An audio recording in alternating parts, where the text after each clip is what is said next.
Hello बच्चा लोग, कैसे हो? मस्त। Welcome to my YouTube channel Bappa physics. आपको हमारे इस चैनल पर क्या क्या मिलने वाला है? नोट्स मिलने वाले हैं, कैसे लिखना है, क्या लिखना है, कितना लिखना है, यह भी मिलने वाला है। कंटेंट आपका जो होगा आपके सिलेबस के अकॉर्डिंग होगा। तो आज हम लोग क्लास 10th, क्योंकि बोर्ड आ रहा है आप लोगों का, बहुत जल्द परीक्षा होने वाली है, एग्जाम बहुत जल्द होने वाले हैं आपके, इसलिए आज हम लोग एक बहुत ही महत्वपूर्ण टॉपिक पर डिस्कस करेंगे। आपके लिए टॉपिक बहुत महत्वपूर्ण यानी इंपॉर्टेंट होने वाला है। आपको उसमें क्या लिखना है, कैसे लिखना है, कैसे फिगर बनाना है, क्या क्या चीजें ऐड करनी है, क्या नहीं लिखना है, ये सारी चीजें इस यहाँ पर क्लियर हो जाएंगी आप। तो बहुत ज्यादा पूछा जाने वाला क्वेश्चन है ये हमारा, लगभग बोर्ड में आता ही आता है। डोमेस्टिक इलेक्ट्रिक सर्किट या डोमेस्टिक वायरिंग, दो तरीके से पूछा जाता है। तो इस चीज का आपको ध्यान रखना है कि डोमेस्टिक इलेक्ट्रिक सर्किट का पहली बात तो फिगर आपको जरूर बनाना पड़ेगा। तो फिगर को अपने दिमाग में बिठा लेना है कि फिगर में हमको क्या क्या करना है। तो क्या क्या करने से पहले, फिगर बनाने से पहले या इस टॉपिक को समझने से पहले छोटा सा काम कर लीजिएगा, हमारे इस चैनल को सब्सक्राइब कर लीजिए। वीडियो को बगैर स्किप किए हुए पूरा देखना है और ज्यादा से ज्यादा शेयर करना, अपने फ्रेंड्स के साथ शेयर करना है आपको। तो चलिए, सबसे पहले आपको यह करना है, इस टॉपिक को समझने से पहले आपको अपने घर में जो इलेक्ट्रिसिटी है या वायरिंग है या बल्ब जल रहा है या एसी जो कनेक्शन है या हीटर का जो कनेक्शन है, एक बार उसको यूं ही देख लेना है। चलते चलते बाहर चले जाना है, बाहर जाकर के मीटर के पास जो मीटर इलेक्ट्रिसिटी मीटर लगा हुआ है उसको भी एक बार देख लेना है। वहां पर एक बोर्ड, कुछ खोलिएगा नहीं, कुछ टच मत करिएगा, ऐसे यूं ही देख लेना है।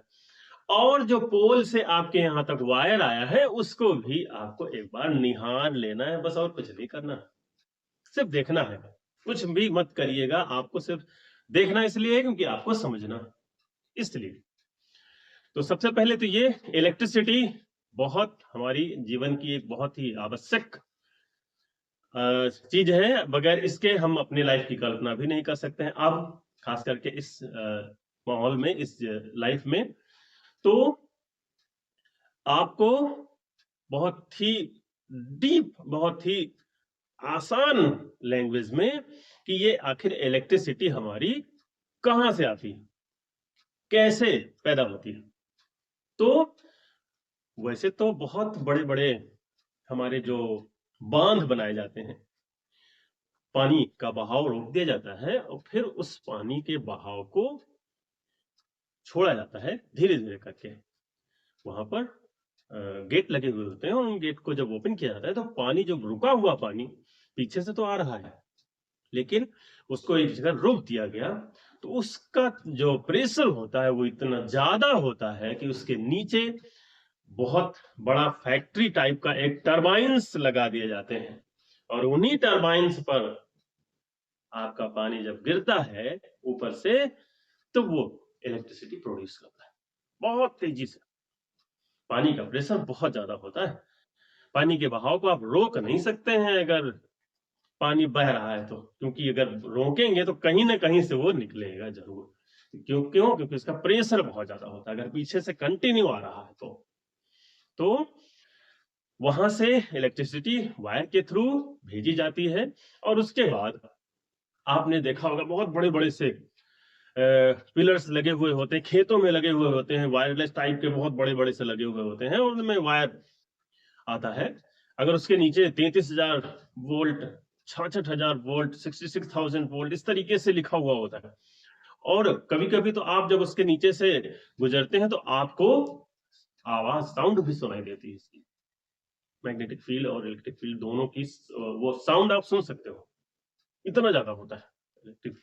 उसमें लिखा जाता है बाकायदे कि 5 मीटर या 9 मीटर तक का कोई भी एक्टिविटी ना करें, नहीं तो ये अपने आप खींच लेगा वायर उसको। तो है, ये तो बात हो गई हमारी कि वहां से इलेक्ट्रिसिटी आई। अब इलेक्ट्रिसिटी आई उसके बाद आपने देखा होगा कि आपके मोहल्ले में जहां आप रहते हैं, आपके गांव में जहां आप रहते हैं, वहां पर कहीं ना कहीं एक ट्रांसफार्मर रखा हुआ होता है। तो वो 11,000, 33,000, 66,000 जो अलग अलग डिपेंड करता है कि फैक्ट्री के लिए ली गई है, कैसे ली गई, उस वोल्टेज को दे दिया जाता है। वो वायर्स हमारे ट्रांसफार्मर में लगा दिए जाते हैं। ट्रांसफार्मर से फिर सभी के घरों में केबल वायर दे दिए जाते हैं।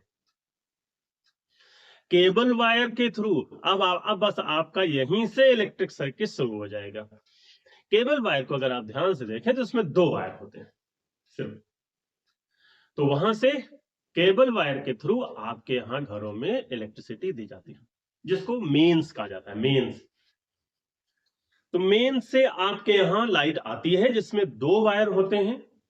2 वायर में ज्यादातर मैक्सिमम 99% एक रेड होगा, दूसरा ब्लैक होगा, ये आप देखेंगे। उसके अंदर एल्यूमिनियम वायर पड़ा हुआ होता है, जो कि वो केबल जो होता है मोटा केबल होता है, वहां से आपको पूरी लाइट कितनी मिलती है, कितनी आपको चाहिए। एक केबल वायर अगर वहां से आपके घरों में आया है तो आपको सिर्फ और सिर्फ 220 वोल्ट की ही आवश्यकता हो। ओनली 220 वोल्ट, 220 वोल्ट, एक सिंगल फेज कहा जाता है उसको, और वो 220 वोल्ट का सिंगल फेज आपके यहाँ। क्योंकि हमारे यहाँ जो स्टैंडर्ड है इलेक्ट्रिसिटी, जितने भी हमारे अप्लायंसेस हैं, होम अप्लायंसेस हैं, वो सब के सब 220 वोल्ट पर ही उनको सेट किया जाता है। तो 220 वोल्ट की लाइट इलेक्ट्रिसिटी आपके वहां तक मीटर तक आ गई। अब मीटर के पास आपने देखा होगा कि एक बॉक्स और लगा हुआ होता है। एक तो मीटर लगा हुआ होगा जो डायरेक्ट वहां से कनेक्ट होगा, उसके साथ कहीं कहीं पर ग्रिप लगी हुई होती हैं। अभी बताते हैं हम उन ग्रिप का क्या काम है। और फिर मीटर के बाद एमसीबी लगी हुई। अब ग्रिप का काम धीरे धीरे खत्म हो रहा है, एमसीबी आ गई है, एमसीबी लगी हुई होती है। और उसके बाद फिर आपके घरों में वायरिंग की जाती है। तो सबसे पहले आपको देखना है कि हमारे पास जो वहां से वायर आया है उसका, तो ये आपके 2 वायर हमने कहा कि एक हमारे पास होता है रेड कलर का वायर और एक होता है, जनरली जरूरी नहीं है, नई वायर नहीं है तो आप लगा सकते हैं, ऐसा नहीं कि उसमें इलेक्ट्रिसिटी फ्लो नहीं होगी, इलेक्ट्रिसिटी फ्लो। एक होता है लाइव वायर, एक होता है न्यूट्रल वायर। वहां से जब आ गया उसके बाद एक लगा दिया जाता है फ्यूज बोर्ड, यानी ग्रिप जिसे हमने कहा। बड़ी बड़ी ग्रिप्स लगे होते हैं, बड़े चीनी मिट्टी के होते हैं। और जब उनको आप निकालिए तो उसके बीच में एक वायर बंधा हुआ होता है, एक तार बंधा हुआ होता है। उसका काम क्या होता है? उसी को कहा जाता है फ्यूज वायर। ज्यादातर मेटल का वायर वो कॉपर का लगाया जाता है, एल्युमिनियम का भी लगता है। उसका काम यह होता है कि यदि हमारे यहाँ इलेक्ट्रिसिटी यानी 220 वोल्ट से ज्यादा का पावर आ जाए, कहीं पर वोल्टेज ज्यादा हो जाए, तो वो पिघल जाएगा, अपने आप पिघल जाएगा। फ्यूज वायर का यही काम होता है। अभी हम आपको इसके बारे में, फ्यूज वायर के बारे में भी, इसकी प्रॉपर्टीज भी लिखवा देंगे कि क्या क्या प्रॉपर्टीज होती हैं। तो फ्यूज वायर पहले लगता था, अब बहुत कम लगता है, क्योंकि अब उसकी जगह पर एमसीबी लगा दिए गए हैं, मल्टी सर्किट बोर्ड लगा दिए गए हैं। तो वो उसमें क्या होता है, एक स्विच होता है, जैसे ही इस तरीके का कुछ होगा वैसे वो स्विच डाउन हो जाएगा, अपने आप सब अप होते हैं, सब एमसीबी। और जैसे ही आपके यहाँ कुछ ऐसा शॉर्ट सर्किट हुआ या किसी तरीके से वोल्टेज एकदम से, करंट एकदम से बढ़ गई, तो वो डाउन हो जाएगा अपने आप, ऑटोमेटिक, कुछ नहीं करना, आपको बचा लेगा आपकी वायरिंग को पूरी तरीके से। अभी उसको भी बताते हैं कि आखिर कैसे। तो वहां से आपका आया फ्यूज बोर्ड, फिर उसके बाद आपका इलेक्ट्रिसिटी मीटर लगा हुआ है। मीटर के बाद आपकी जो वायर्स हैं, 220 यानी 220 वोल्ट के वायर आपके 2 चले गए, आपके घर में एंट्री कर गए। अब आ गए घर में, आके 2 वायर हैं, ध्यान रखिएगा, 2 ही वायर का पूरा 2 ही वायर का खेल है। यहां पर एक और वायर होता है जिसके बारे में हम अभी डिस्कस करेंगे, जिसको अर्थ वायर कहा जाता है। इसके बारे में भी डिस्कस करेंगे आखिर ये कौन सी बला है। तो वहां से आपका डिस्ट्रीब्यूशन बॉक्स लगा हुआ है। डिस्ट्रीब्यूशन बॉक्स का मतलब ये होता है कि आपके हर कमरे में एक बॉक्स इस तरीके का एक स्विच बोर्ड लगा हुआ होगा। उस स्विच बोर्ड में आपके बहुत सारे स्विचेस लगे हुए होंगे और प्लग वाला प्लग इन लगा हुआ होगा इस तरीके से। और कई सारे स्विचेस लगे हुए होंगे, हो सकता है आपने रेगुलेटर भी लगा रखा हो उसमें। तो ये आपका यहां से डिस्ट्रीब्यूशन बॉक्स में आपके वायर इस तरीके से आते हैं। अब डिस्ट्रीब्यूशन बॉक्स में आपके अलग अलग अप्लायंसेस के लिए अलग अलग स्विच लगा हुआ होगा। ये भी बड़ा सा एक बोर्ड होता है। कहीं कहीं पर आपने देखा होगा कि आपके रूम में एक छोटा सा इस तरीके से है, उसमें सिर्फ एक ही बड़ा सा ये प्लग लगा हुआ है और उसके साथ बड़ा सा स्विच लगा हुआ है। तो इसको कहते हैं पावर प्लग, पावर प्लग या पावर स्विच। ये सिंपल, ये जितने भी होते हैं, क्योंकि सर्किट हमारे जो इलेक्ट्रिक सर्किट होते हैं वो दो तरीके के, दो टाइप के होते हैं, टू टाइप्स के होते हैं। एक 15 एम्पियर पर सेट किया जाता है, बनाया जाता है, और एक 5 एम्पियर का बनाया जाता है। तो ज्यादातर आपके ये जो होम अप्लायंसेस हैं, फैन हो गया आपका, टीवी हो गया आपका, मोबाइल चार्जिंग वाले पॉइंट हो गए आपके, वो सब के सब उनके स्विचेस 5 एम्पियर के होते हैं, काम चल जाएगा। लेकिन अगर आपको हीटर चलाना है, अगर आपको एसी चलाना है, अगर आपको फ्रिज चलाना है, रेफ्रिजरेटर चलाना है, अगर आपको माइक्रोवेव चलाना है, तो वो इससे नहीं चल पाएगा, तुरंत जल जाएगा। जैसे आप लगाओगे थोड़ी देर बाद ये हीट कर जाएगा और गल जाएगा, क्योंकि इसकी क्षमता उतनी नहीं है, इसको ज्यादा वोल्टेज चाहिए होता। तो इसके लिए पावर प्लग लगाया जाता है। तो ये आपके पावर प्लग और ये आपके सब में दो वायर आपके ये वहां से आते हैं। एक होता है लाइव, दूसरा होता है न्यूट्रल, यानी एक होता है पॉजिटिव, दूसरा होता है नेगेटिव। अब आपके दिमाग में एक चीज आ रही होगी कि दो वायर हम एक ही वायर से काम चला सकते हैं, दो वायर हम क्यों लेकर के आते हैं? बिल्कुल सही है, एक वायर से भी काम चल सकता था, लेकिन सर्किट ही नहीं पूरा होगा। अगर सर्किट नहीं पूरा होगा तो जो चीज आप कराना चाहते हो, जलाना चाहते हो, चलाना चाहते हो, ग्लो कराना चाहते हो, होगा ही नहीं। जैसे मान लिया आपको बल्ब जलाना है, ये हमने बल्ब लगा दिया इसमें, ठीक, ये बैटरी हमने लगा दी यहां से, एक वायर हमने दे दिया यहां से, मैं दे दिया, चलो बैटरी से हमने कनेक्ट कर दिया। ये ये बल्ब था आपका, ये हमने एक वायर यहां से कनेक्ट कर दिया, एक स्विच भी लगा दिया इसमें बीच में, क्या चलेगा? ग्लो करेगा? कोई सवाल ही नहीं उठता। यहां से लाइट तो आप इन कर रहे हो, उधर से निकलने वाला कुछ है ही नहीं। तो इसका मतलब ये हुआ कि एक वायर आपको कनेक्ट करके सर्किट को, क्लोज सर्किट में करंट का फ्लो क्लोज सर्किट में होता है, ओपन सर्किट में नहीं होता है। इसलिए दूसरा वायर आपको लगाना ही लगाना पड़ेगा, तभी ये आपका बल्ब जलेगा, अन्यथा की स्थिति में ग्लो नहीं करेगा, बिल्कुल ग्लो नहीं करेगा। और कोई भी होम अप्लायंसेस आपको चलाना हो, उसके लिए आपको ये करना ही करना होगा। यानी कि मीनिंग ये है कि आपके जो इसमें प्लग में, ये जो प्लग आपके पास होता है, तीन इसमें आपने देखा होगा 3 होल्स होते हैं, 3 होल्स। एक में आपका पॉजिटिव वायर का कनेक्शन होता है, दूसरे में आपके नेगेटिव वायर का कनेक्शन होता है, तीसरा आपका जो होता है ये खाली होता है, इसको अर्थ वायर का कनेक्शन। प्लग इन करने वाला जो होता है सॉकेट पिन जिसको कहते हैं, उसमें भी 3 कुटियां होती हैं। अब देखिए, पॉजिटिव वायर के थ्रू तो करंट आपकी एंटर करती है और नेगेटिव वायर के थ्रू आपकी लीव करती है। जब तक आपको एंटरिंग और लीविंग दोनों आप नहीं दिखाओगे, तब तक आपका होम अप्लायंसेस काम नहीं करेगा। बिल्कुल वही चीज है यहां पर कि आपके पास एक लाइव वायर के थ्रू सारा सर्किट यहां पर देखिए लगा दिया गया है। ये प्लग इन है, ये आपके बहुत सारे प्लग्स लगे हुए हैं इसमें, देख लीजिए, ये है, कनेक्टेड कर देंगे। 220 वोल्ट का हमने दे दिया सबको, 220 जितने भी हैं सब के सब 220 वोल्ट।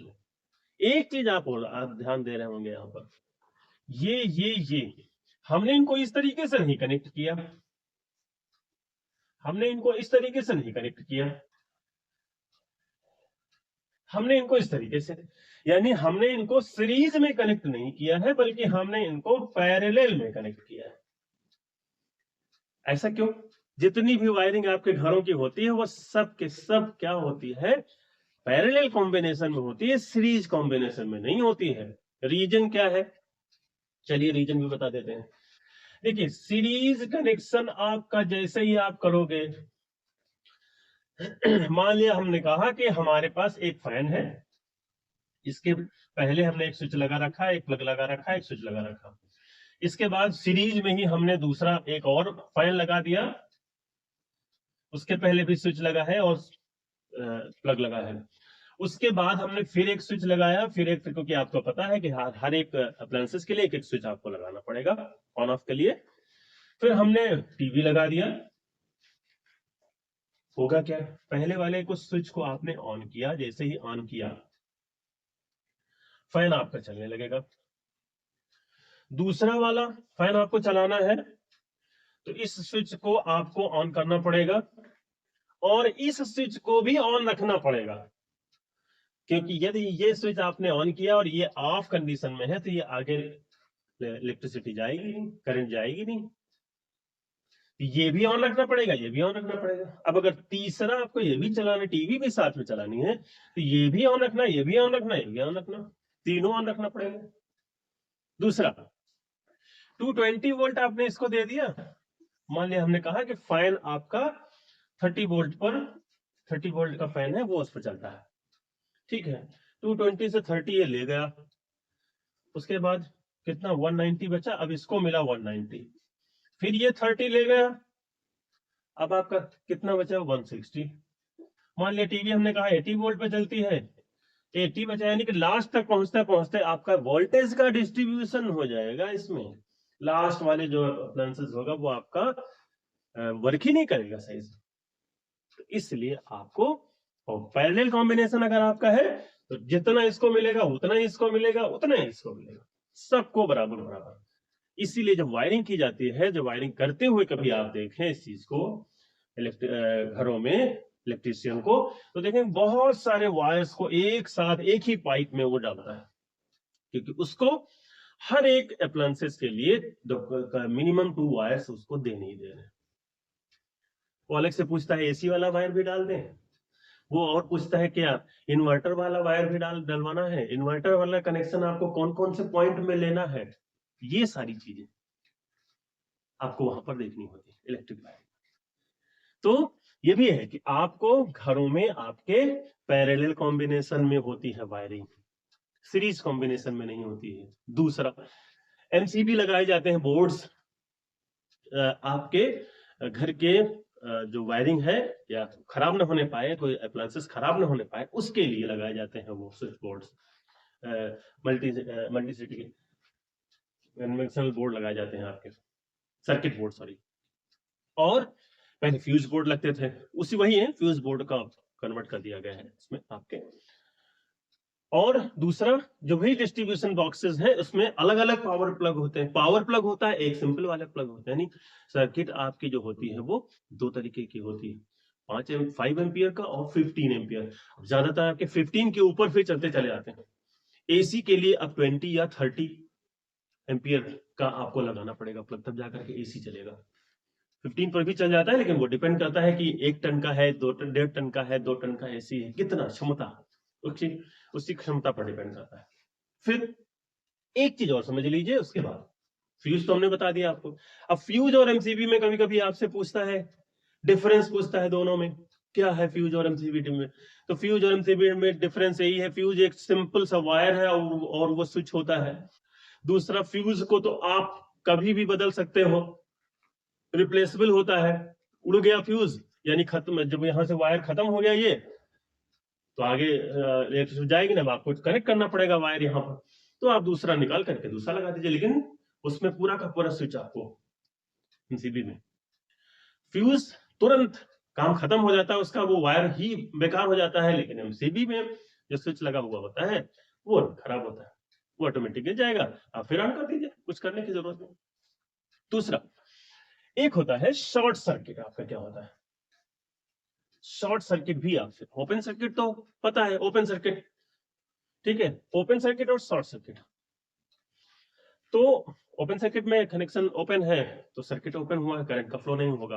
लेकिन शॉर्ट सर्किट में तो पूछा जाता है आपसे क्वेश्चन करेगा कि शॉर्ट सर्किट में करंट क्या इफेक्ट होता है, करंट बढ़ जाती है, घट जाती है, शून्य हो जाती है, जीरो हो जाती है, क्या हो जाती है? एब्रप्टली बढ़ जाती है, एब्रप्टली माने अचानक से, बहुत तेजी से। रीजन इसका ये, शॉर्ट सर्किट में कभी अगर लाइव वायर यानी positive, negative wire, neutral wire अगर दोनों कनेक्ट हो गए एक दूसरे तब एकदम से करंट बढ़ेगी, बहुत तेजी से करंट हो जाता है और समझ लीजिए कॉट फायर हो जाता है, आग लग जाएगी तुरंत। वही कहते हैं, आपने सुना होगा, अरे मार्केट में शॉर्ट सर्किट से उस दुकान में आग लग गई और इतना सामान जल गया, उनका इतना करोड़ लाखों का नुकसान हो गया। तो वही है, शॉर्ट सर्किट में आग लगना मान के चलिए 99% तय है, करंट बहुत ज्यादा बढ़ जाती है। अब एक चीज और बची इसमें, इस अर्थ वायर का क्या काम है, बस उसके बाद हम लोग अपने नोट्स पर आ जाते हैं।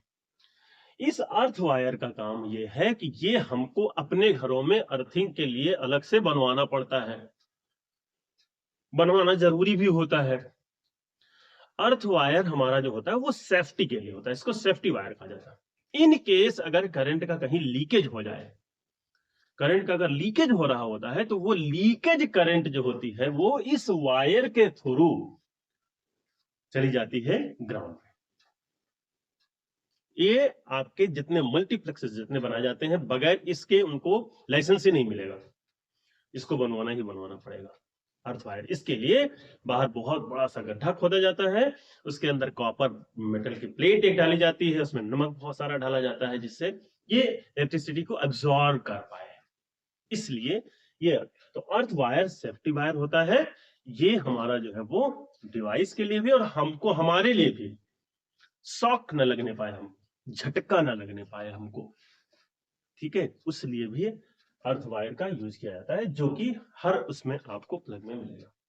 तो ये आपका डोमेस्टिक वायरिंग का एक छोटा सा डिस्क्रिप्शन है। अब हम लोग क्या करते हैं कि हमारे पास छोटी छोटी सी डेफिनेशंस हैं, वो पूछी जा सकती हैं आपसे, उनको हम लोग लिख लेते हैं। तो चलिए जल्दी से हम लोग, चूंकि हम लोगों ने डोमेस्टिक इलेक्ट्रिक सर्किट के बारे में क्या होता है, कैसे होता है, किस तरीके का उसका फिगर होता है, उसको अच्छे से समझ लिया है। अब उससे रिलेटेड छोटी छोटी डेफिनेशंस हैं, जो पूछेगा आपको वो लिखिएगा, जितना पूछेगा उतना ही लिखना है, ज्यादा नहीं लिखना है आपको। पूरा एक्सप्लेन करने के लिए कहता है अगर, तब तो आपको पूरा एक्सप्लेन करना है, और नहीं तो इसमें छोटी छोटी सी डेफिनेशंस आपकी पूछी जाती है। तो सबसे पहले तो ये आपका कि electric power to houses is supplied through the mains, जैसे मैंने आपको बताया था, it is supplied through the cables, cables के थ्रू सप्लाई होती है। There are 3 types of wires in domestic circuits, 3 तरीके के वायर होते हैं आपके, लाइव वायर होता है, न्यूट्रल वायर होता है और अर्थ वायर होता है। लाइव वायर रेड कलर का होता है, न्यूट्रल वायर ब्लैक कलर का होता है और अर्थ वायर ज्यादातर जनरल केस में ग्रीन कलर का रखा जाता है यहां पर। अब लाइव वायर रेड कलर के, जैसा कि generally a red colour insulation wire is called live wire, ये पॉजिटिव वायर कहा जाता है। Neutral wire generally a black colour insulation wire is called neutral wire, और अर्थ वायर जो होता है generally it is in green colour. Usually it is connected to a metal plate, मैंने आपको बताया था कि अर्थिंग बनाई जाती है बाकायदे हाउसेस के नियर में, पास में, बाहर बनाई जाती है। Connected to a metal plate placed in the earth near the house as a safety purpose. Safety purpose के लिए हमने आपको डिस्कस किया, बताया कि कैसे शॉक न लगने पाए। In case of charge leakage on to the metallic plate body, the charges gets grounded and prevent shocks. Charges चले जाए ग्राउंड में और हमको झटका ना लगे किसी तरीके का। सर्किट आपके हो सकता है पूछे कि कितने प्रकार के circuit, how many types of circuits. Normally 2 types of circuits are used, या 2 circuits are used. Number 1 15 ampere circuit use किया जाता है। These are used for appliances having higher load, जहां पर हायर लोड की आवश्यकता हमको होती है, need of higher load, like AC, refrigerator, geyser, microwave, वहां पर आपका electric iron etcetera. And other one is 5 ampere circuits, these are used for appliances having less load like bulb, fan, TV, tube light, mobile charging point etc. अब दो है आपके पास, overloading भी होती है और शॉर्ट सर्किट भी होता है। तो शॉर्ट सर्किट के बारे में हम लोगों ने थोड़ा सा डिस्कस किया था ओवरलोडिंग के बारे में डिस्कस नहीं किया था। ओवरलोडिंग आपके घरों में अक्सर ये होता है कि इन्वर्टर हमारा जो है वो अगर वो 1000 वाट पर है या 1000 वाट पर उस पर चल सकता है, वोल्ट चल सकता है, और जैसे ही आपने उस पर उससे ज्यादा का कोई अप्लायंसेस चला दिया तो वो बोलने लगता है, तुरंत आवाज करने लगता है टू टू की। वो ही ओवरलोडिंग है। ओवरलोडिंग का मतलब होता है कि जितना लोड उसको दिया गया हो, मान लिया 15 एम्पियर का पावर प्लग है और उस पर 30 एम्पियर का जो है वो लोड दे दो और 2-3 लगा दिया जाए तो फिर वो जल जाएगा। मैंने आपको अभी बताया था। तो if too many electrical appliances are used together, यदि बहुत सारे अप्लायंसेस एक साथ यूज किए जा रहे हो या are connected to the same socket, एक ही सॉकेट से सबको कनेक्ट कर दिया गया हो, तो they draw extremely large current from the circuit. Circuit से बहुत करंट वो लेने लगेंगे और सर्किट आपका बर्नआउट हो जाएगा, स्विच बर्नआउट हो जाएगा। Due to this the wire में gets overheated and gets fire, this is called overloading. फिर शॉर्ट सर्किट, यदि लाइव वायर न्यूट्रल वायर के साथ कनेक्ट हो गया कहीं पर तो करंट एक्सट्रीमली विदाउट रेजिस्टेंस, क्योंकि करंट को रेजिस्टेंस चाहिए होता है फ्लो होने के लिए, ठीक है। रेजिस्टेंस जितना ज्यादा होगा उसी के अकॉर्डिंग आपकी करंट प्रॉपर वे में हम उस पर फ्लो दिखा सकते हैं। लेकिन अगर रेजिस्टेंस बिल्कुल नहीं है तो करंट बहुत बढ़ जाएगी एकदम से। V equals to I R, ध्यान रखिएगा आप, I equals to V upon R होता है। तो when the live wire and the neutral wire comes in direct contact with each other, they cause short circuit। cause माने किसी चीज का कारण बनना, शॉर्ट सर्किट का कारण बनते हैं वो। This happens, current flows through the wire without much resistance। ये विदाउट मच रेजिस्टेंस यानी बहुत ज्यादा रेजिस्टेंस के बजाय बहुत लो रेजिस्टेंस पर ही फ्लो होने लगता है, बहुत तेजी से करंट फ्लो और कट फायर हो जाता है। और अब फ्यूज क्या होता है, फ्यूज के बारे में भी थोड़ा सा देख ले, बस हमारा ये टॉपिक कंप्लीट। चलिए, फ्यूज की क्या इंपॉर्टेंस है। फ्यूज एक वायर होता है जो आपके स्टार्टिंग में ही बोर्ड में उसका एक अलग से बोर्ड बनाया जाता है, उसमें कनेक्ट कर दिया जाता है, जैसा कि हम लोगों ने फिगर में देखा था। उसकी इंपॉर्टेंस क्या है हमने आपको बताया था, देख लीजिए जल्दी से। It is an important safety device, सुरक्षा डिवाइस होती है, ये यंत्र होता है in household wiring and in electrical appliances, लगभग सब में ये लगाया जाता है। और it prevents any damage to the circuit, circuit damage ना होने पाए, खराब ना होने पाए, उससे उसकी रक्षा करता है। And appliances due to overload, overloading अभी हमने बताया था कि ओवरलोडिंग अगर हो गई है किसी तरीके से, बहुत सारे अप्लायंसेस को एक साथ चला दिया गया है या एक ही सॉकेट में बहुत सारे अप्लायंसेस को कनेक्ट कर दिया गया है, ओवरलोड हो जाएगा। ही अगर फ्यूज लगा हुआ होगा तो वो तुरंत आपका जल जाएगा, अप्लायंसेस आपके बच जाएंगे। It prevents accidental fire due to short circuit, short circuit से फायर कॉट फायर हो जाता है, आग लग जाती है, उससे भी ये रक्षा करता है। अगर फ्यूज लगा हुआ है तो फ्यूज पहले चला जाएगा, अगर शॉर्ट सर्किट होगा जैसे एमसीबी डाउन हो जाती है। It stops the flow of unduly high current, बहुत ज्यादा करंट अगर फ्लो हो रही हो तो उसको भी स्टॉप कर देता है, ये फ्यूज आपका जल जाएगा उस कंडीशन में। अब एमसीबी और फ्यूज में क्या डिफरेंस है, मैंने आपको थोड़ा सा बताया था।